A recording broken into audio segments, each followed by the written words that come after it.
The American continents are henceforth not to be considered as subjects for future colonisation by any European powers. We should consider any attempt on their part to extend their system to any portion of this hemisphere as dangerous to our peace and safety. These were the words of President James Monroe, delivered in his annual message to the United States Congress in December 1823. Monroe's message, calling on European empires to abstain from interference in the Western Hemisphere, has a long and complicated afterlife in American statecraft. How should we understand the history of the Monroe Doctrine? And what is its significance in the American geopolitical imagination? I'm Jack Dickens, commissioning editor at Engelsberg Ideas. With me to discuss the Monroe Doctrine and its legacy is Charlie Laderman, senior lecturer in international history at King's College London and an associate professor at the University of Florida's Hamilton Center. Charlie, welcome to the podcast. It's great to be with you, Jack. Now, Charlie, you're joining us from Florida, so you're currently embedded in the historical heartlands of the Monroe Doctrine, very close to places such as Caracas, Colombia, and Cuba. From where you're sitting, did President Trump's recent intervention in Venezuela usher in some kind of watershed moment in the history of US foreign policy? Well, thank you, Jack. And as I say, I think Florida is almost the ideal place to be looking at some of these questions at the moment, particularly as we might be experiencing what could be called the Floridification of American foreign policy in recent years, with a Secretary of State who was a senator here, but in general, a sense that the Western Hemisphere is far more the centerpiece of American foreign policy. And to be honest, that was the case for the vast majority of American history. Certainly the first 150 years of America's existence, the Western Hemisphere was the core strategic interest of the United States, of ensuring that no European powers could threaten the American position, first continentally in the United States, and then more broadly in the wider hemisphere. So to a certain extent, what we've seen in recent weeks and months is almost a reversion to an earlier version of Americans' conception of its statecraft and its strategy. Now, of course, there are certain innovations, which I'm sure we'll get to, but to a certain extent, and perhaps in ways not always fully appreciated, and perhaps even unconsciously by the president himself, he's tapping into a much longer tradition in American statecraft where Latin America and the Western Hemisphere is the real sort of fulcrum of America's place in the world. And the president obviously christened his action as being part of the Monroe Doctrine, and he was obviously drawing on some of these long traditions, centuries-long traditions in American statecraft.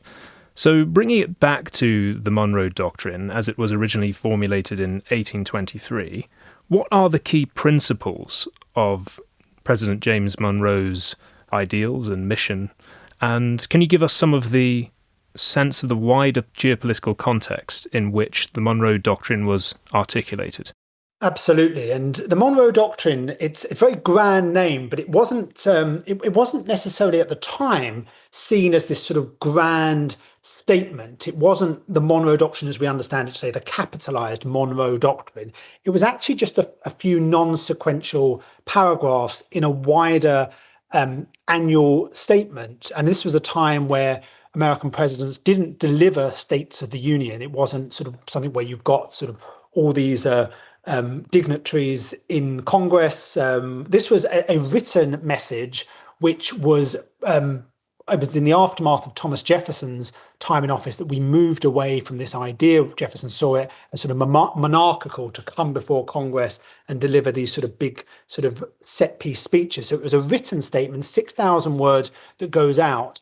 And really, what Monroe is doing is responding to a seismic geopolitical shift that had occurred in the Western Hemisphere over the years before, but to which the United States was actually very much a bit part player. We have to remember the United States as this sort of fledgling republic of this era and is trying to avoid as much as possible embroilment, as George Washington talked about, in the power politics of Europe, that essentially for the United States to survive as an independent republic in a world dominated by European empires, the US needed to avoid becoming too entangled in these big questions. And what happens in Latin America in the early 1820s is a independence movement that sort of spreads across the continent from the Spanish Empire. But back in Europe, you get the emergence of this holy alliance between the more conservative states in the aftermath of the Napoleonic Wars, and that Bourbon of France becomes connected to. And when France moves into Spain in the early 1820s, there's great fears that the European powers are going to try to reverse those independence movements that have occurred in the American continent. And the United States is concerned about this, but actually has very little power to do anything about it. But the other power that is particularly concerned about this is the British Empire. And it's really the British Empire that's the fundamental actor in this story, because they have the power to ensure that the other European powers don't intervene across the Atlantic. So, as George Canning, the famed British statesman, will say at this point, that he sort of calls the new world into existence to address the balance of the old. And part of this is about the idea of a joint statement with the United States to avoid European intervention, but it's also about the recognition of these Latin American republics. And Monroe's Doctrine, which is actually not largely written by Monroe himself, comes about in this context. So I'd be happy to talk a bit more about who writes it, what it's written for, and the sort of domestic political considerations of this. Yes, I would actually like to turn to the drafting of the annual message in which what we call the Monroe Doctrine today first appeared. And as you say, this wasn't just President James Monroe producing this declaration. It was a very collaborative endeavour between the president and the cabinet at the time. And one very important figure in that cabinet was the Secretary of State, John Quincy Adams. Can you tell us why he's important to the history of the Monroe Doctrine? Yes, we tend to think of John Quincy Adams today in ways where it's all, again, he's sort of reduced, a bit like Monroe himself, to sort of a few lines that he uttered at around this time. So we tend to think of John Quincy Adams as the man who invokes this idea of America not going abroad in search of monsters to destroy. And there's a number of American think tanks that have emerged in recent years, the Quincy Institute being one of them, that upholds this idea and says, well, we're more restrainerish, we're acting in the John Quincy Adams tradition of not going abroad in search of monsters to destroy. Now, that's one part of John Quincy Adams' legacy, but it should be seen in its rounder whole, because John Quincy Adams, just like the founding fathers before him, is concerned about the American experiment and the threat to it from the European powers. So from an early point in his career, from when he's minister to Russia, he's concerned about the Russian encroachment into the Western Hemisphere. And really what we're seeing in the early 1820s is his fear that the US shouldn't go and project power into the European continent, as some are calling for at that time. So when Quincy Adams in 1821 talks about this idea of not going abroad in search of monsters to destroy, he's concerned that many Americans are caught up in the fervour for the Greek independence cause in the Ottoman Empire. And so John Quincy Adams says, we don't go abroad in search of monsters to destroy. Our focus has got to be on the Western Hemisphere. That's where the threat to our existence and to our security will come into being. So then 2 years later, after that statement that he makes on the monsters to destroy, that's when you're getting this approach from the British based around the Holy Alliance saying, why don't we have this joint statement to ensure that the European powers stay out of the Western Hemisphere? And John Quincy Adams is concerned that the British could be an agent of intervention in the Western Hemisphere as the Holy Alliance power. So John Quincy Adams does not want a joint statement with the British on this. He wants an independent statement with regard to this. He's concerned also about America's control of the continental United States. It's been around this time that James Monroe has purchased Florida. And so the idea of the US expanding across the Western Hemisphere, stopping other European powers from meddling on the continent, but also more broadly in the Western Hemisphere. So John Quincy Adams is really the author of those passages in the Monroe Doctrine that states essentially this is a unilateral statement by the United States. It's for political consumption at home. And it's about this idea that essentially the US will not intervene in Europe, about the sort of sort of things that we've just talked about with regard to the Greeks in the Ottoman Empire, that it's not going to go abroad in search of monsters to destroy. But as a sort of quid pro quo, the Europeans had to stay out of the Western Hemisphere as well. So it's a symbolic statement more than anything, because John Quincy Adams knows that actually the US does not have the naval power if the European powers were to intervene, and that the British Empire is going to be important for upholding that. But he wants a statement to go out that's about America's unilateral claim to its ability to project power into the Western Hemisphere, not one that would allow the Europeans to have essentially carte blanche to intervene in the Americas. And is this idea of isolating the Americas from the entanglements of European politics underpinned by a certain worldview, dare I say a certain religious worldview, and a sense of America and the New World as being a land free from the blemishes of the Old World?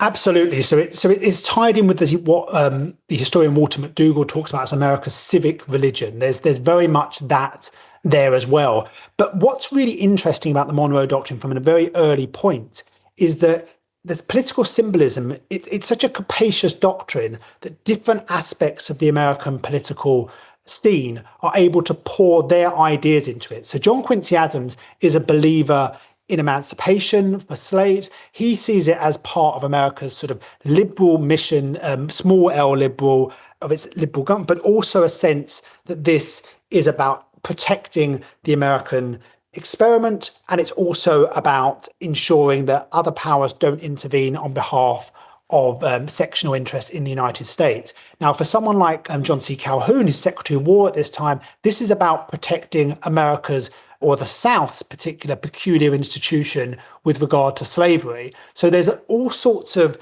different political constituencies that are fighting over the definition of the Monroe Doctrine. And this is also playing out in these early years. And to a great extent, the British are looking at this with regard to their sense of their sort of informal empire in Latin America. This is about preventing the Europeans intervening, but also so that British economic interests are expanded in Latin America. So it's not just like the British aren't protecting the Monroe Doctrine as a form of altruism to the United States.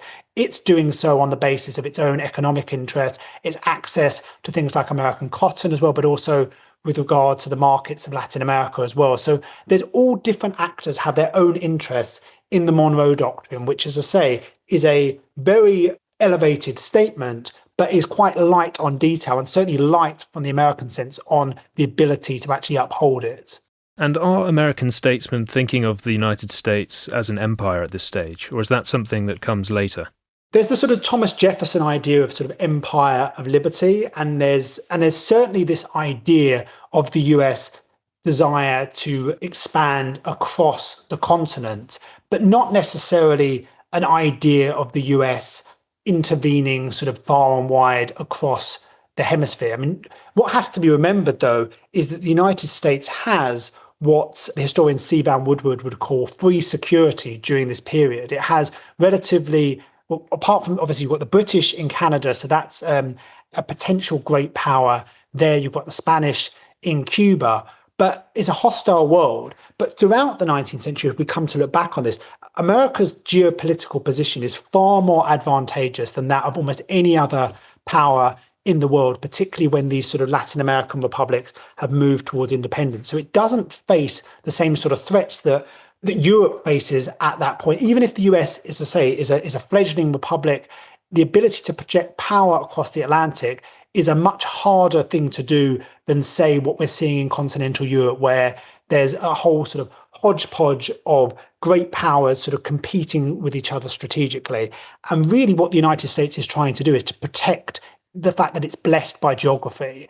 And what we start to see, and where the Monroe Doctrine really revolutionizes by the end of the 19th century, is the sense that the US may no longer be blessed by geography, that the European powers are intervening in Africa, they're intervening in Asia, they're carving up the rest of the world. And are they going to return to the Western Hemisphere to carve that up as well? So it's as much about American anxiety as it is about American belief in dominating the Western Hemisphere, even if there are some who look at this idea of this sort of empire of liberty that will stretch into the future.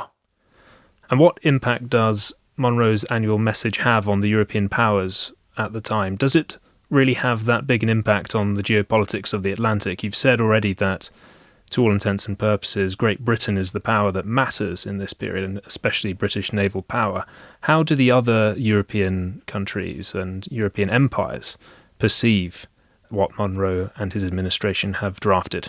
They pay very little attention to it at that time. And the Americans are aware of this. I mean, there's some in the cabinet who say to Adams, well, the really important question that we've got to work out is what happens if these powers call our bluff? What if the Holy Alliance ignores the message that they intervene in Spanish America? Can the US fight? And essentially, it's British power and diplomacy that spares the United States from having to answer that question. That's the really important thing. So the US is concerned really from sort of a soft power perspective, because the US has recognized these republics ahead of Britain. So Canning moves to this in the aftermath of the Monroe Declaration. So there's certainly a sort of a political sense of this. And the British are concerned sort of long term down the line that the US will essentially have this appeal with its democratic government to these new sort of Republican Latin American states that might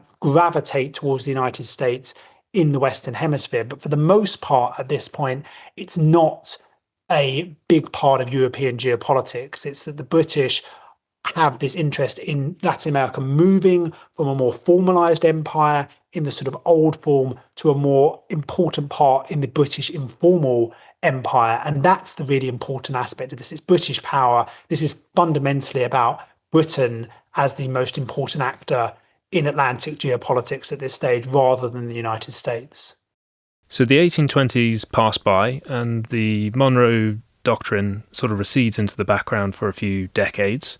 However, interest in the annual message and what Monroe said revives again in the 19th century periodically. When exactly does interest in the doctrine revive, and why?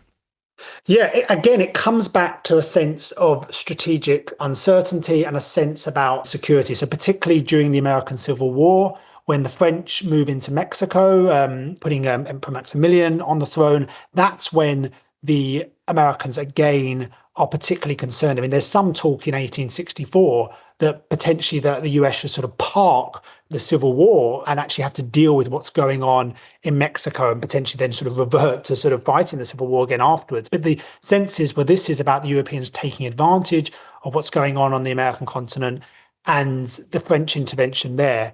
So that's a time where we do start to see American statesmen providing arms and providing resources to the Mexicans fighting off the French.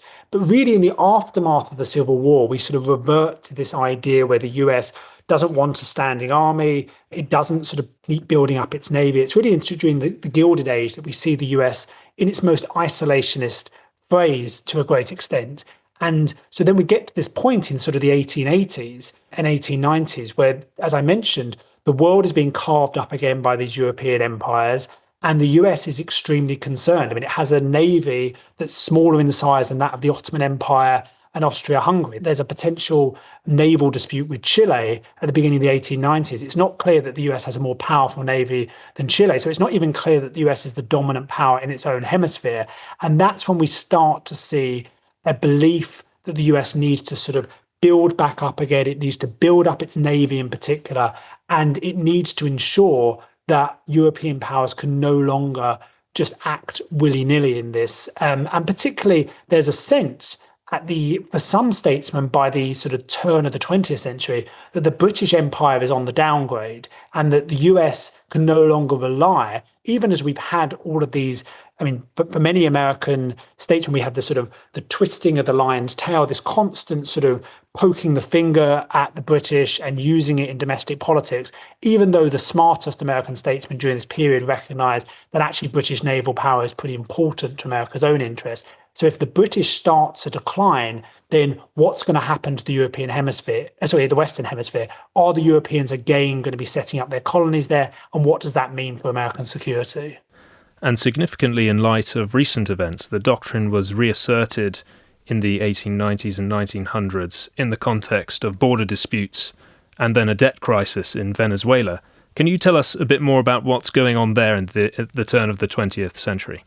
Yeah, huge irony, isn't it, that it's actually Venezuela that's at the center of a much more assertive American presence in the Western Hemisphere during this period. And so, as you say, the 1895 Venezuelan boundaries dispute is a real sort of touchstone in the emergence of the US as a more interventionist power in its region. And the Venezuelan boundary dispute had been going back for a number of years, like into the early 19th century, where the British have had their colony in British Guiana, and the Venezuelans are concerned of increasing encroachment by the British, particularly when gold is discovered in the border regions between the two.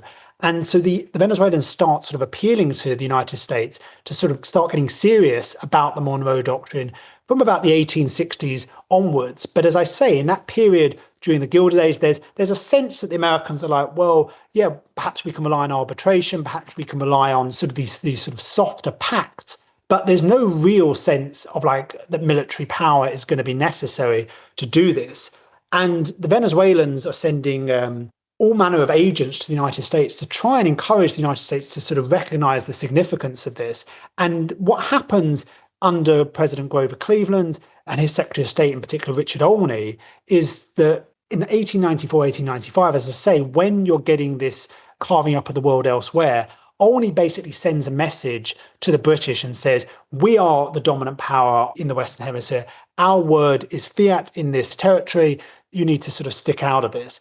And Lord Salisbury looks at this sort of upstart nation making this comments that doesn't seem particularly powerful and says, the Monroe Doctrine has no standing in international law. You've got absolutely nothing to... And he basically ignores it. It's sort of very dismissive.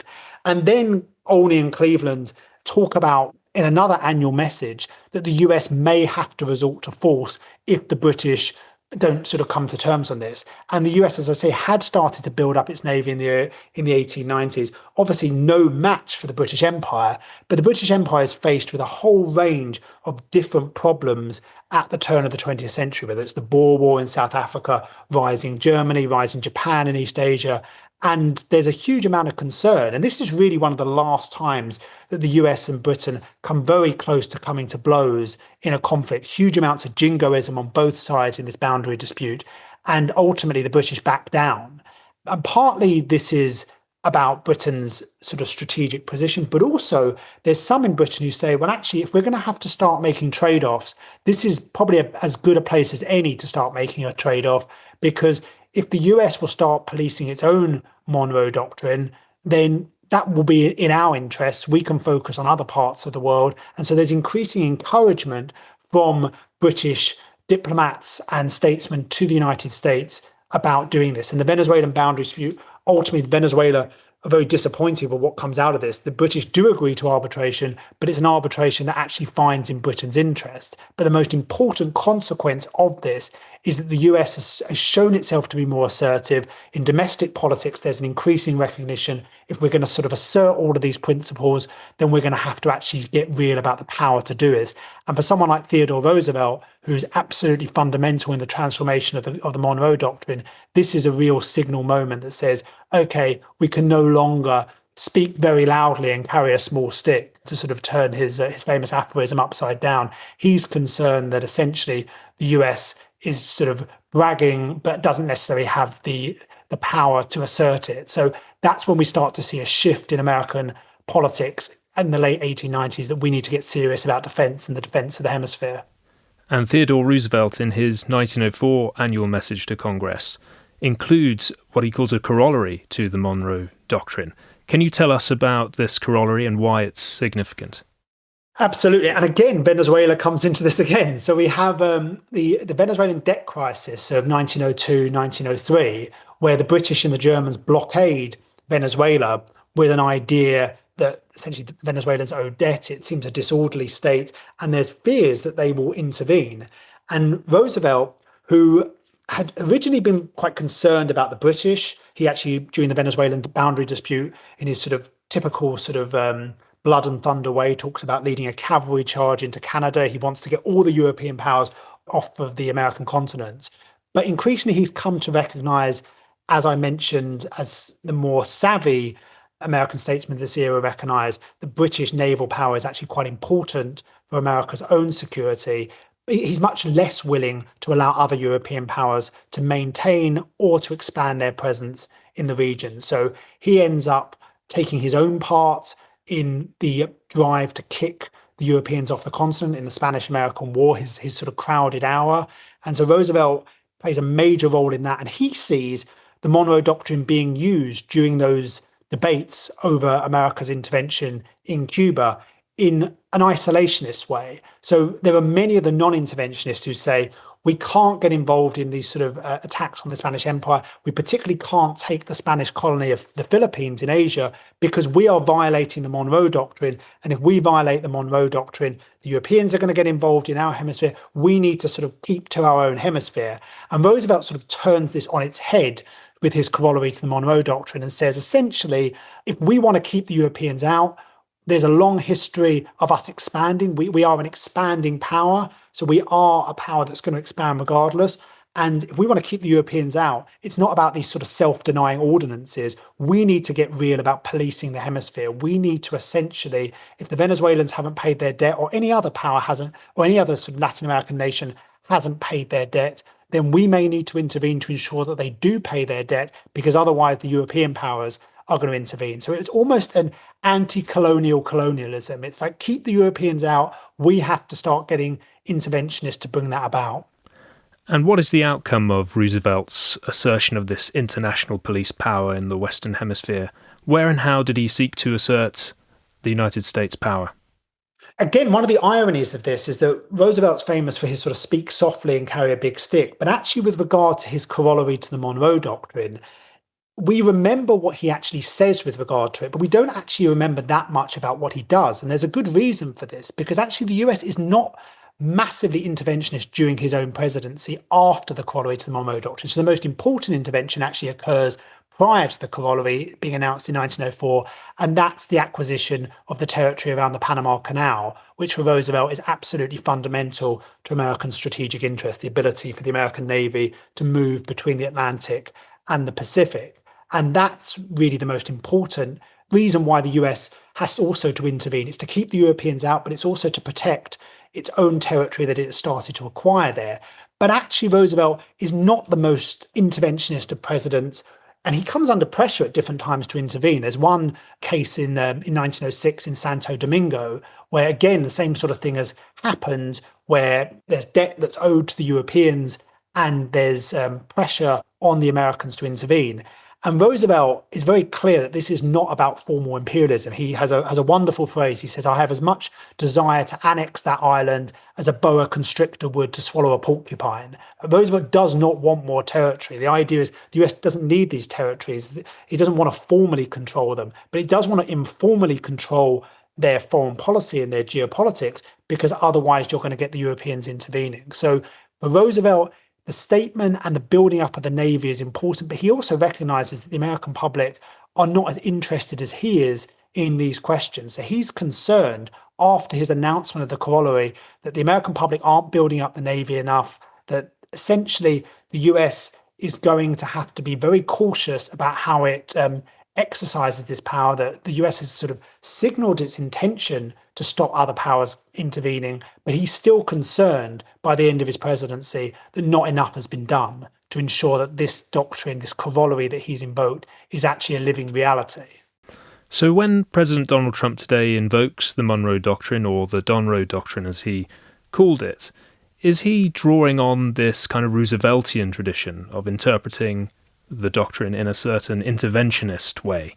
I think there is very much a citing back to Roosevelt. I mean, there are certain superficial similarities between the two. I'm always sort of reminded of Theodore Roosevelt's daughter's famous line about him, that he wanted to be the sort of the bride at every wedding, the corpse at every funeral, this sort of like larger than life New Yorker. There's certainly that. I think Roosevelt was a sort of a more cosmopolitan figure, and was Roosevelt's corollary to the Monroe Doctrine went hand in hand with a belief that actually the US had a role more globally. This is also the time of the American arbitration of the Russo-Japanese War and the arbitration of the Franco-German dispute over Algeciras. So in that sense, again, there's sort of similarities. There's this sort of dominance in the Western Hemisphere, but actually the US's role as sort of this arbitrator of disputes around the world So that certainly in terms of the sort of strategic posture of this, obviously at this time for Roosevelt, the main focus is also on Europe and on the Atlantic. And so that's why he believes that the sort of connection with the British Empire is so important. Trump is obviously less focused on what's going on in the Atlantic, more concerned elsewhere. But where I'd say that there's a similarity in particular is this idea, which I think people tended to think with Roosevelt that he was overinflating the threat from these European powers, that the Germans or the Japanese in Hawaii were going to start threatening the Monroe Doctrine. Now we know from a lot of the material that's come out of the German archives subsequently that Kaiser Wilhelm II was very serious about this idea of expanding into the Western Hemisphere and seizing territory. And for Trump too, we see in Venezuela the encroachment of the Chinese, the Russians, the Iranians.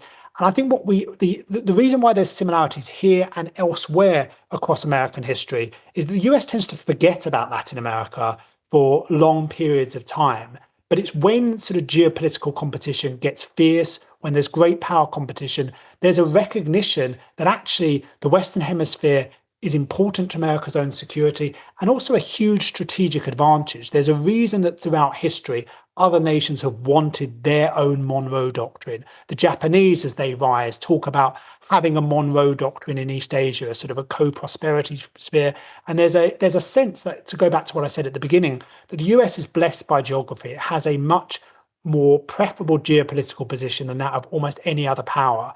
And so throughout the history of rising powers, whether it's Germany under the Kaiser, whether it's Germany under the Nazis, whether it's the Japanese, whether it's the Chinese today, they want their own Monroe doctrines. So for all of these presidents that start to be concerned about geopolitical competition, you've got to protect America's backyard because that's America's great strategic advantage in its competition with other great powers. And I think that plays into something that you identified earlier, which is that the Monroe Doctrine is very capacious. It is very flexible and it can be used for a variety of different purposes. And on that note, I just wondered whether the changing interpretation of the doctrine across the 19th century and the early 20th century also charts some of the changing perceptions of Latin American nations among the political leaders of the United States. Because the original annual message from the Monroe administration refers to the newly independent states of Latin America as Southern Brethren. But by the time of Theodore Roosevelt, there's perhaps a much more negative perception of these countries. Can you tell us a little bit more about that? Yeah, so it's tied up with this sort of language of civilization that Roosevelt has. There's a sense that the US is sort of a higher civilization. It's sort of laced through with the sort of imperial rhetoric of the era. So there's a part of Roosevelt's corollary that says that the US should sort of police the Western Hemisphere in the way that the European powers are sort of have their own empires, that essentially the US is the dominant power. He talks about sort of an international police power.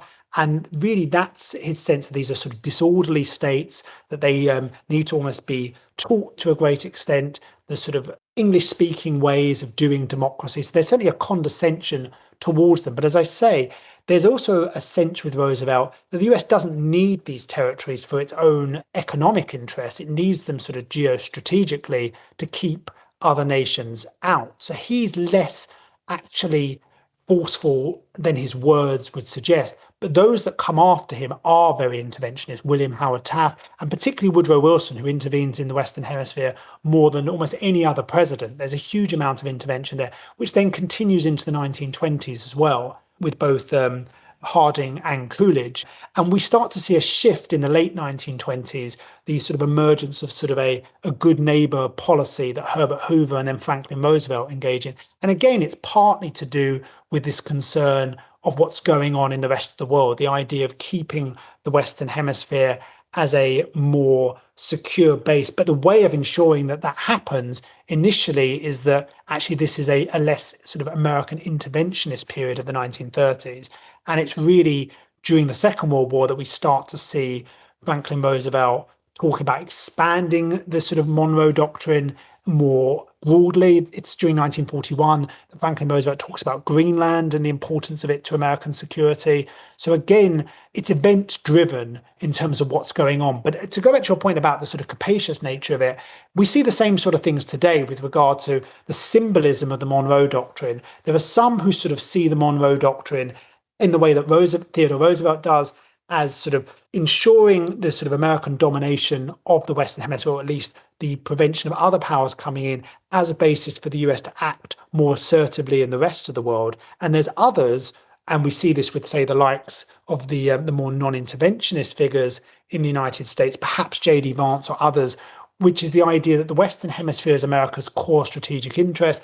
And really, the Monroe Doctrine is about the US sort of being a less interventionist power, that the Western Hemisphere is where it sort of sets out its stall, and the rest of the world is not one that it gets involved. So that's much more, to a certain extent, in keeping with what the original message of the Monroe Doctrine was, which was sort of like, we keep ourselves to the Western Hemisphere and the rest of the world keeps themselves away from it. Obviously, it's a more interventionist instrument than, say, Monroe and Quincy Adams could potentially have envisaged at that time, because they didn't have the power.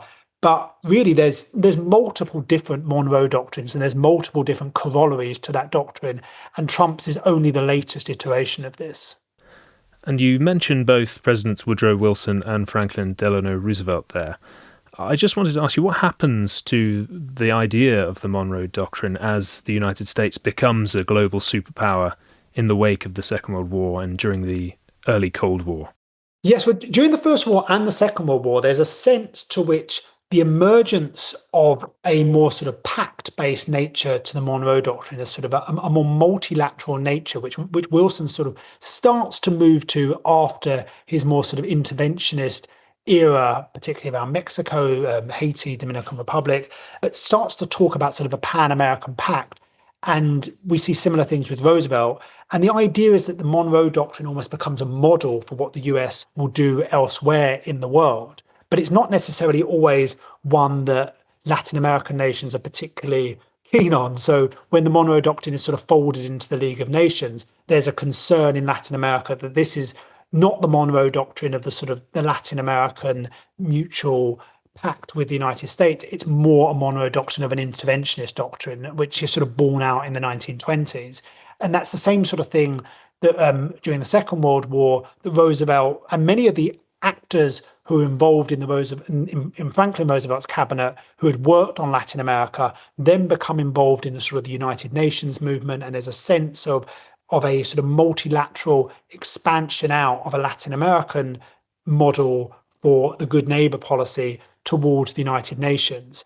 But what we see during the Cold War is that the Monroe Doctrine isn't really invoked quite as much. It sort of falls out of the popular consciousness, and partly, as I say, because the idea with the Monroe Doctrine in its essence was, we'll keep to our side of the world, you keep to yours.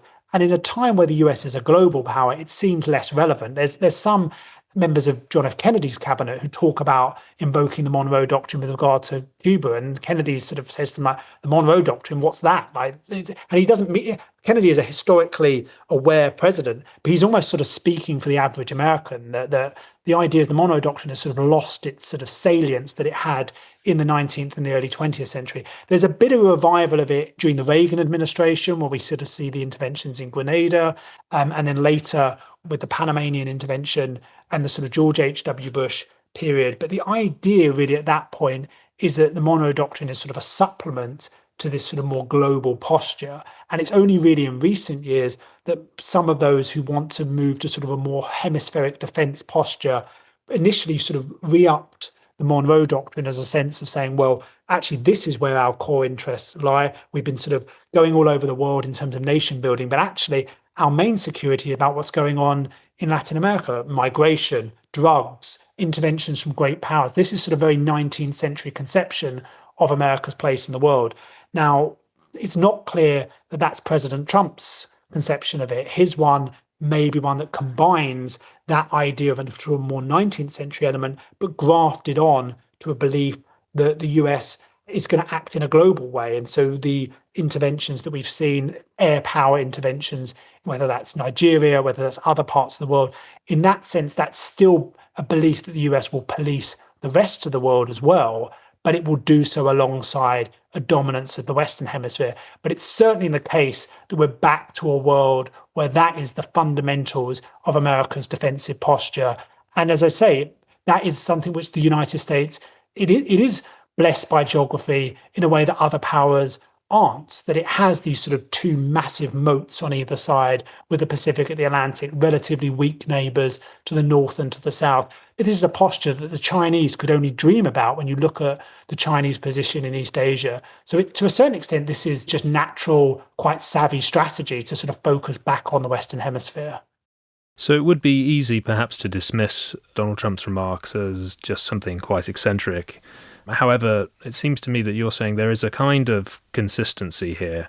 Perhaps it's not a conscious consistency, and that actually a Monroeist tradition or a Monroeist foreign policy is actually consistent with the kind of multipolar order that's emerging, with different powers asserting their own spheres of interest and influence.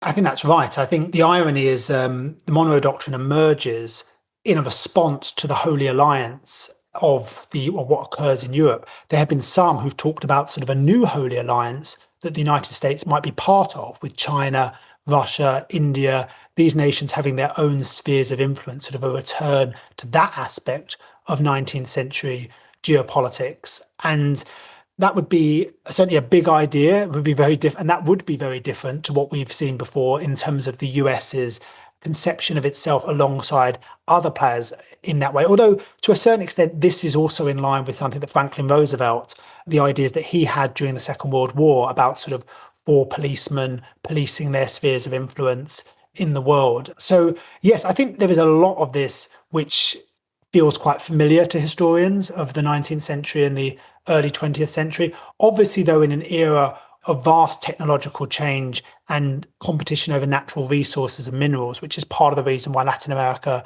again, has become significant as well in terms of its the importance resources and minerals, part of the reason why Greenland in the Western Hemisphere, the access to sort of rare earths, that's part of this larger geopolitical competition. But the other thing that I would say in terms of the Monroe Doctrine as symbolism, part of the reason why the Monroe Doctrine has been sort of revived by the Trump administration is really that this sort of speaks to the heart of America's conception of its own security as well. It's much easier to sell interventions against drugs and illegal immigration in Latin America than it is to sell interventions on the other side of the world. I mean, this is something which the American public recognize, the sort of strategic interest that the United States have in what's going on in Venezuela, the concern of hostile powers getting into the Caribbean basin and making the United States' position less tolerable. That, from a political perspective, is a much easier sell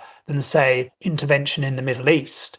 So again, the political symbolism of this is important, but it's also tied to very real strategic interests. I'm glad you mentioned the Middle East, because obviously we have seen Iran roiled by new popular protests in recent weeks. And the Trump administration is obviously weighing up whether to intervene to try and tip the balance in favour of the protesters against the regime. Does the Trump administration see the Middle East as part of an American sphere of influence, like the Western Hemisphere, or does it think about this part of the world in a fundamentally different way? It is very interesting with President Trump, who sort of came to office with this opposition to sort of previous American interventions in the Middle East, his concern that sort of blood and treasure had been sort of squandered in the Middle East, of sort of do-gooder interventionism, and particularly ideas about regime change, whereas now obviously he feels much more comfortable rhetorically talking about regime change, which we started to see in response to the Iranian nuclear issue last summer. Now, this is Iran, obviously, as a nuclear actor, poses a much greater strategic threat to the United States. And I think President Trump recognizes that. That's part of what occurred with Operation Midnight Hammer last year, but also a sense of what Iran constitutes as part of sort of a threat to the broader region. Its targeting of American troops in the Middle East and its spread of terrorism across the region, its sort of domination of the Levant in the last decade or so, although obviously that has been rolled back since October the 7th. I think what we see in the Middle East is Trump's belief that sort of air power can be effective in sort of deterring hostile actors. It's not clear that this sort of expands out to an idea of a far more interventionist posture there. I mean, I don't think that the Middle East enjoys anywhere near the same sort of strategic significance as the Western Hemisphere or even as East Asia in this current Trump administration's posture, sort of understandably. But I don't think that's to rule out the possibility of strikes and particularly of proxy actors like Israel acting if Iran's direction is potentially sort of hostile. But one thing which I will say about that, in terms of the link back to an earlier period, it's in the same message that Theodore Roosevelt outlines his corollary to the Monroe Doctrine. He outlines what I've christened Roosevelt's second corollary to the Monroe Doctrine, which is that when crimes against civilization are committed around the world, the United States has some interest and a sense of responsibility to do something about them. And Roosevelt really was the first person to articulate this. And it was really picked up at the time in Europe, who were very concerned, particularly in Russia, with their maltreatment of Russian Jews was sending sort of floods of migrants away from Russia to the United States. It was also in the Ottoman Empire with the persecution of Armenian Christians. And so I think there is an aspect of that within Trump's conception of this as well, the bombing of Nigeria on behalf of Christians. This would seem familiar to many of the European statesmen of the early 20th century who were concerned about American gunships in the Eastern Mediterranean against the Ottoman Empire. So I think what we see with Trump is similar to Roosevelt, a marrying of dominance in the Western Hemisphere is the most important strategic posture, but that doesn't necessarily mean that the United States doesn't get involved in events elsewhere in the world. And I think there's been probably too much of a sense in Europe in the last couple of weeks that a sort of a reasserted Monroe Doctrine is about sort of a US that is less interested in some other aspects around the world. And I don't think that the two naturally follow on from each other. So is there in Trump's thinking a sort of similar, shall we say, skepticism about European entanglements as well, and also an anxiety about European political culture, at least at the elite level?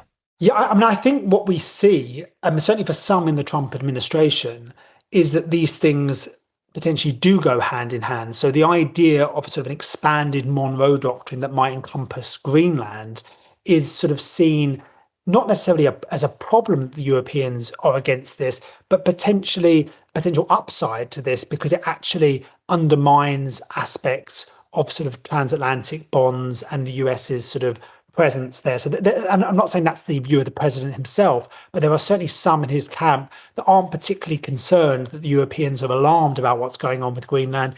Actually, in some senses, this has some benefits for America's strategic posture.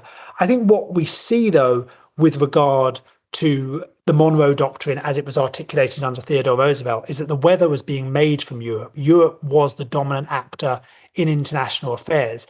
Today, from the American perspective, it's Europe's weakness that is the issue here, that is actually that the US has to sort of be onshore in Europe, and that's what they don't. I mean, they're certainly not concerned about European encroachments, Western European encroachments into the Western Hemisphere in the way that there were in the 19th century. The threats are coming from the Russians, the Chinese, the Iranians. I think from Trump's perspective, it goes hand in hand with a more sort of 19th century idea about avoiding sort of entangling alliances in the way that Thomas Jefferson conceives of it. And so the Monroe Doctrine is about American unilateralism, dominance in the Western Hemisphere. This is about a unilateral American posture in the world, and that other states can choose to go along, but this is not about sort of tying down the American Gulliver in these sort of pacts where Lilliputian nations, as they would see it, get to sort of set the American agenda. This is about American unilateralism. And so in that sense, this is about a sort of a 19th century conception, but backed by far more overwhelming power than the US ever had in the 19th century. And I wondered whether you could talk about how technology and energy fit into this, because Trump has spoken about the idea of a golden dome for the United States, for example, and many analysts have suggested, well, that would require control of Greenland, for example. He's also spoken about bringing down energy prices to sort of ramp up the US's ability to compete with China, and particularly compete with China at the technological frontier. And obviously this has implications for the intervention in Venezuela. So could you please talk about how those 2 points fit into Trump's foreign policy and his bid for supremacy in the Western Hemisphere? Yeah, I think the technological aspect, again, is similar in the late 19th century, sort of a move towards sort of steam and the sense that the world is shrinking, plays a role in America being much more assertive in the Western Hemisphere. And I think we're seeing that as well, the sense of like sort of a smaller world, that there's a sort of a technological aspect to sort of the shift in sort of space power and Greenland being significant in this respect, that the threats to the United States are brought back in that way. But Trump also has a much more sort of acquisitive, mercantilistic attitude to interventions, both personal and national, which again is sort of in line with sort of a 19th century conception of interventions, that any intervention, as he talked about in his campaign in 2016, that from his perspective, the stupid thing about what the US did in Iraq is that it didn't take the oil. That's something which we saw. And we've seen this sort of repeatedly with Trump. If you even go back into the 80s, there was a sense that if it was going to get involved in any interventions in the Middle East, say against Iran during the Iran-Iraq war, the oil was going to be sort of a prize that the United States would take out of this.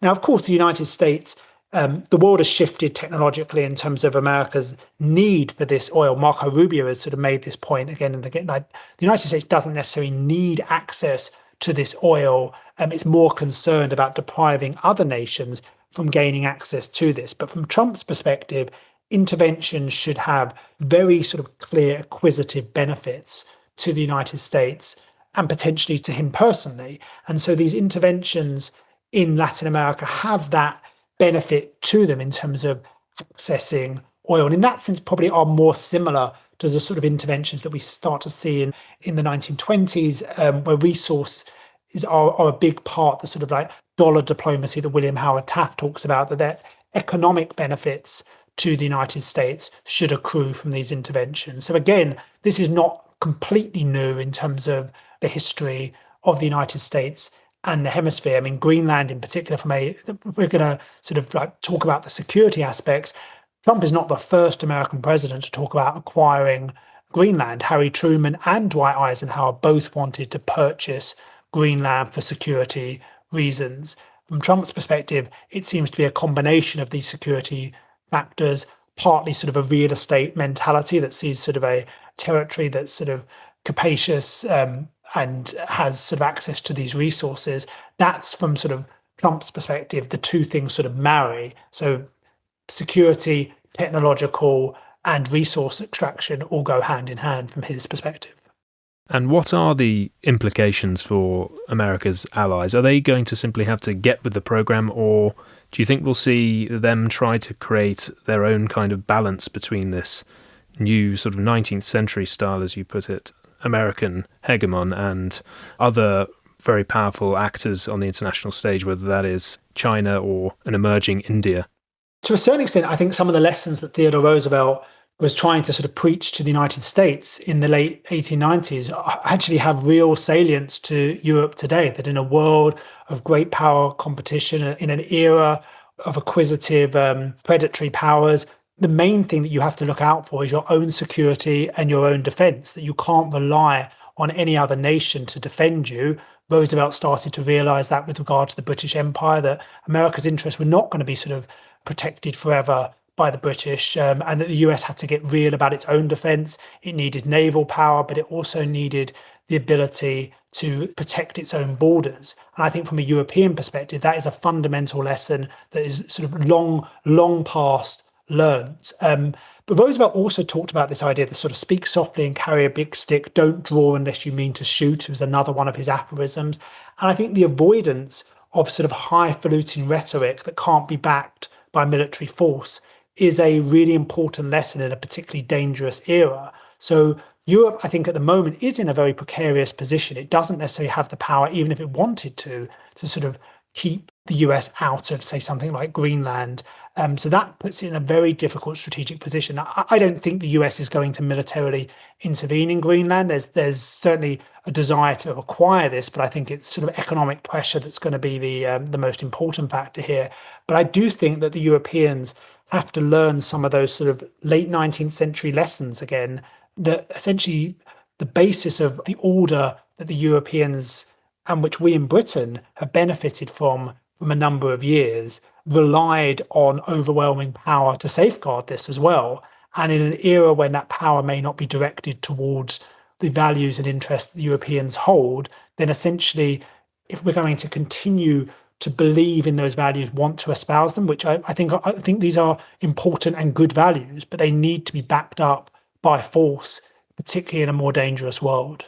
So looking back on the 2 centuries that have passed since 1823, what explains the significance that is still invested into Monroe's words? You spoke about it as being the Monroe Doctrine with capital letters. Why does it still hold such symbolic power in the minds and geopolitical imagination of many Americans? I think partly because it has never really been the Monroe Doctrine in that sense. It has always been a very sort of broad-based idea that could be invested with the meaning of those who championed it. It's something which has huge political symbolism, certainly in the 19th century, and is now coming back as a doctrine with significance. But it's one that different actors can choose to interpret in the manner in which they want. So more non-interventionist figures can sort of find what they want in it, with an idea that the US sort of keeps itself to itself. Those who want to sort of dominate the Western Hemisphere can point to particular corollaries as the sort of basis of this. But it also is something for those who want a more global posture. They don't necessarily need to say, okay, the American sort of dominant role in the Western Hemisphere replaces an American global role, because it didn't for Theodore Roosevelt, it didn't for Woodrow Wilson or Franklin Roosevelt. So the idea is that this is a doctrine, or at least a set of ideas, that really just comes back to the idea of an American sort of dominant space, a favourable geographical position, and in particular, a desire to keep other hostile actors far from its shores. So in that sense, the breadth of it is what explains its appeal. It's something which will be picked up by all manner of different actors. And as I say, there have been times where people have, whether that was sort of John Kerry during the Obama administration, sort of talked about the demise of the Monroe Doctrine, that the US was sort of like returning to sort of some of those sort of good neighbor ideas of the late 1920s. But I think as we see from the sort of the Donald Trump administration, the idea of the demise of the Monroe Doctrine has been greatly exaggerated, and we're back to an era where the Monroe Doctrine, in a more assertive form, the more sort of Roosevelt corollary elements of this, has been updated for the 21st century. Thank you very much, Charlie. It's been a pleasure to join you. Thank you.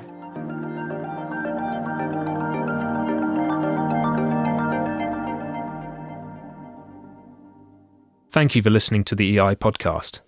If you enjoyed this episode, please follow, rate, and review the show, and find our writing at www.engelsbergideas.com.